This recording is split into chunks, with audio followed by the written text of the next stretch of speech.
Kapag nanay ka na talaga, ang daming pagbabago sa buhay mo ang mangyayari. Nung nagka-baby na ako, ang laking pagbabago ang naranasan ko. At dahil kami lang ni Mister ang nandito sa ibang bansa, naramdaman ko ang hirap ng magka-baby. Lahat sa buhay ko ay nagbago.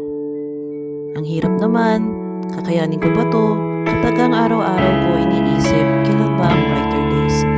Totoo nga pala talaga ang postpartum blues, depression at anxiety.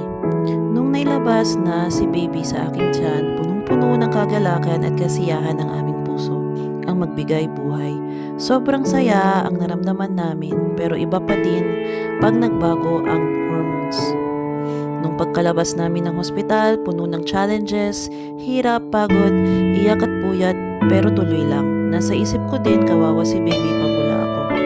Kalauna nitong ika-4 na buwan, pagkatapos manganak, ngayon ko na lubos na i-enjoy ang pagkananay ko at buong kagalakan at pagtanggap na dumating siya sa buhay ko.